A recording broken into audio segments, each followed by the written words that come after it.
Everyone, সবাইকে জানাচ্ছি good morning. কেমন আছো তোমরা সবাই? আশা করছি খুব ভালো আছো। আমরাও কিন্তু অনেক ভালো আছি। তো সকালবেলায় ফ্রেশ হয়ে সোজা চলে এসেছি রান্নাঘরে, একটু গরম জল খেয়েছি। এই যে দেখো রান্না চাপিয়েও দিয়েছি, ভাত হয়ে গেছে আর এখন ডাল সিদ্ধ হচ্ছে। তো আজকে আমরা একটা জায়গায় যাব, কোথায় যাচ্ছি না যাচ্ছি সবটাই কিন্তু তোমাদের সঙ্গে শেয়ার করব।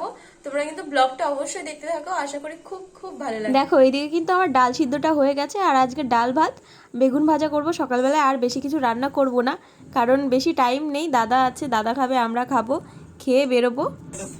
তবে আমরা আসছি, কোথায় যাচ্ছি না না যাচ্ছি সবই ওপি বলে দেবে তোমাদের। ঠিক আছে, বাই। দেখো আমরা কিন্তু রেডি হয়ে বেরিয়ে পড়েছি। আর এই যে দেখো গ্রামের থেকে অনেকেই যাবে, একসঙ্গে যাব আর কি। ওই জন্য সবাই কিন্তু দাঁড়িয়ে আছে, বাসের ওয়েট করছে। আর বাস কিন্তু চলেও এসছে। আমার ফোনে বেশি চার্জ ছিল না, পাওয়ার ব্যাঙ্কটা থেকে একটু চার্জ দিলাম। এখন আমরা আছি হচ্ছে পলাশী বাজারে। আর হ্যাঁ, তোমাদের তো বলাই হলো না যে আমরা কোথায় যাচ্ছি।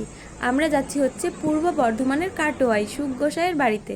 তো ওখানে দোলযাত্রা উপলক্ষে অনুষ্ঠান হবে আর দোল উৎসব পালনও করা হবে। তো সেখানেই আমরা গ্রামের থেকে অনেকেই যাচ্ছি একসাথে বাসে করে। আর আমার তো ঠান্ডা লেগেছে, কি আর বলবো, ভীষণ হাওয়া আসছিল জানলা দিয়ে। আর অনেকেই ছিল আর কি বাসের মধ্যে, যারা জানলা বন্ধ করতে দিচ্ছিল না। কারণ বাসে অনেকেই ছিল, সবাই যে সিটে বসে এসছে সেটা কিন্তু না, অনেকেই নিচে বসে এসছে, তাদের গরম লাগছিল, ওই জন্য কিন্তু জানালা বন্ধ করতে দিচ্ছিল না। দেখো কথা বলতে বলতে কিন্তু আমরা চলে এসেছি ভাগীরথী হুগলি নদীর তীরে। এই নদীটা পার করেই যেতে হবে সুখ গোসাইয়ের বাড়িতে। তোমরা কারা কারা এসছো আমাকে কিন্তু কমেন্ট করে অবশ্যই জানিও। আর এখানে প্রচণ্ড রোদ ছিল আর রোদের তাপও যা ছিল দুপুরের সময়। এখন মোটামুটি বাজছে 2টো মতন। তো দেখো আমরা সবাই কিন্তু এখন ফেরিঘাটের দিকে যাচ্ছি। ওইগুলো অসুবিধা, কিন্তু পা ভেঙে যাবে, দেখে চলো। না আসলে বুঝতে যাবে না, দেখি একবার দুইবার আসলে ঠিক হয়ে যাবে। দেখো আমরা কিন্তু পৌঁছে গেছি। আমরা সব কিছু ঘুরে ঘুরে একটু দেখছিলাম, মা আর আমি। আর সব ঠাকুরকে প্রণাম করে সব কিছু দেখে আর ফোনটাকে একটু চার্জ দিলাম। তারপরে দেখো এই যে এখন ভিডিও করছি। এদিকটায় দেখো সবাই মানে যার যার জায়গা নিয়ে নিয়েছে। আর ওই যে একটা গাছ দেখতে পাচ্ছ, ওইখানটায় নাকি যে যা মানত করে আর কি, মানে যে যা চায়, মনের ইচ্ছা বলে, সেটা নাকি পূরণ হয়। কি বলো তো, আমি তো আগে কোনো দিন এখানে আসিনি। এখানে গিয়ে আমি তেমন কোথাওই যাইনি। তো এখানে দেখো দেওয়ালে অনেক সুন্দর সুন্দর লেখা ছিল, তো আমি সেগুলো পড়ছিলাম। আমার তো পড়া হয়ে গেছে আগেই এসে, তোমাদেরও এখন একটু ভিডিও করে দেখাচ্ছি। দেখো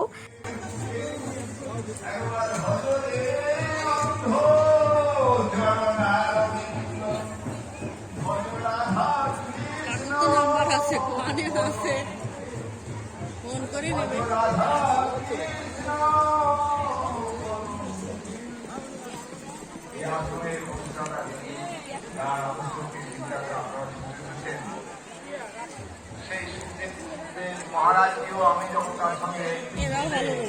সব কিছুই আর কি ঘুরে ঘুরে দেখছিলাম, তোমাদেরও দেখাবো অবশ্যই। তোমরা কিন্তু ভিডিওটা দেখতে থাকো।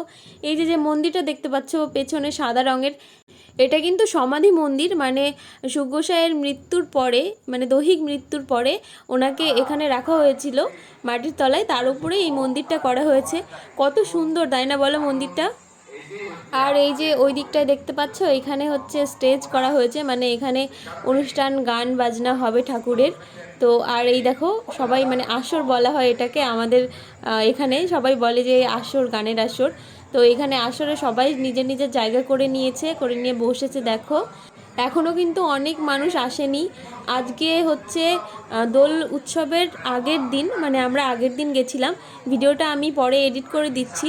জানো তো ওখানে তো ওয়াইফাই নেই আর ফোনে চার্জ দেওয়ার খুবই সমস্যা ছিল।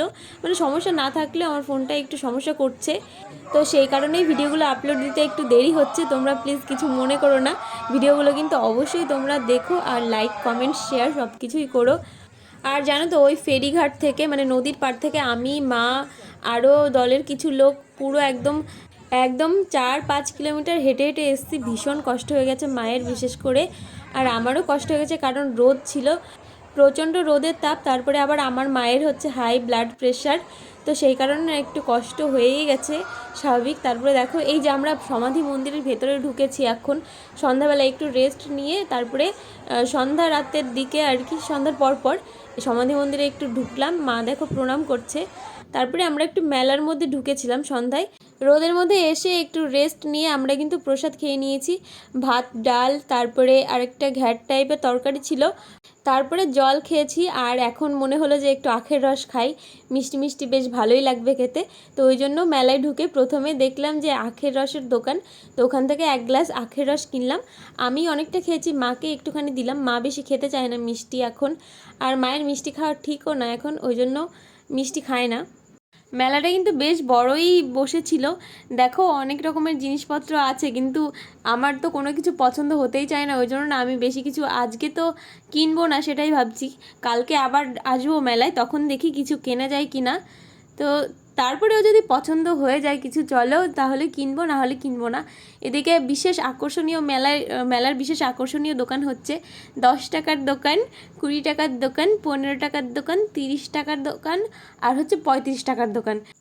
মেলায় ঢুকে আমি সবচেয়ে বেশি সময় ধরে এইসব দোকানের জিনিসপত্রই দেখেছি, মানে যা কিছু নেবে সব একই দাম। বেশ ভালো ভালো জিনিসও ছিল ওর মধ্যে, আর কি দেখে নিতে হবে। আর এইদিকে দেখো আরেকটা আকর্ষণীয় দোকান, সেটা হচ্ছে মেয়েদের কানের দুল আর হচ্ছে ক্লিপ এইসবের দোকান। ওইটা তো দেখলেই খুব সুন্দর লাগছিল, মানে দূর থেকে যে কোনো মেয়ে একবার না একবার তাকাবে এই দোকানে, না তাকিয়ে থাকতেই পারবে না। তো মেলাটা একটুখানি ঘুরলাম, মানে 2 লাইন মতন ঘুরেছি, এখনও পুরো মেলা ঘুরতে বাকি আছে। আর এখন আজকে ঘুরবো না, দেখো চলে এসেছি। আজকে সবাই একটু ক্লান্ত, ওই জন্য মা আমি কেউই বেশি ঘুরলাম না। এখানে কিন্তু আমরা ঘুমোবো জানো তো আজকে। এই যে দেখো বৌদি দাদা এসছে, সবাই এসছে, কাকা, অনেকেই, আমরা এক জায়গায় ঘুমাবো আর কি, আলাদা আলাদা মশারি। আমি আর মা একটা মশারিতে ঘুমোবো। তো আমরা না মশারি নিয়ে এসেছিলাম না, ওই পাশের কাকারা আমাদের একটা মশারি দিল, তো সেইটাতে আমরা ঘুমাবো। দেখো এখন মশারিটা টাঙাচ্ছি। প্রথমে যখন এখানে এসেছিলাম তখন কিন্তু মশা ছিল না জানো তো, আস্তে আস্তে যত রাত বাড়ছে তত কিন্তু মশাও বাড়ছে, ওই জন্য দেখো মশারি টাঙিয়ে নিচ্ছি। আর ওই দাদারা যদি মশারি মানে নাও আনতো এক্সট্রা, তাহলে কিন্তু মেলায় 100 টাকা করে ভালো ভালো মশারি পাওয়া যাচ্ছিল। আমরা আর কি ভেবে নিয়েছিলাম যে ওই 100 টাকা দিয়ে একটা মশারি নিয়ে আসবো মেলার থেকে। আমি মশারি টাঙাচ্ছিলাম, 3 কোণা আমি টাঙালাম, তারপরে দাদাও কিন্তু আমাদের মশারি টাঙিয়ে দিল, মানে 1 কোণা টাঙিয়ে দিল, আমাদের হেল্প করলো আর কি। একটা দড়ি কম ছিল, ওই জন্য দাদা কেটে একটা দড়ি টাঙিয়ে দিল আমাদের। আর হ্যাঁ, একটা কথা তো বলাই হয়নি, মানে অলোকদা কিন্তু বাস ঠিক করেছে আমাদের জন্য, মানে আমাদের ফ্রি বাস, আমাদের কারোরই কোনো ভাড়া দিতে হয়নি বাসের। দেখো আজকে যেটুকু দেখেছি এখানে এসে আমার কিন্তু খুব ভালো লেগেছে। আগামীকাল আরও অনেক কিছু দেখতে বাকি আছে, সেগুলোও দেখব, তো তোমাদের সঙ্গেও শেয়ার করব। যদি তোমরা এই ভিডিওটা ফেসবুক থেকে দেখে থাকো তাহলে আমার পেজটা ফলো করে দিও, আর যদি ইউটিউব থেকে দেখে থাকো তাহলে কিন্তু চ্যানেলটা অবশ্যই সাবস্ক্রাইব করে দিও নেক্সট আপডেট পেতে। খুব তাড়াতাড়ি ব্লগ আসছে। আর আজকের ব্লগটা এখানেই শেষ করছি, দেখা হবে নেক্সট ব্লগে, টাটা।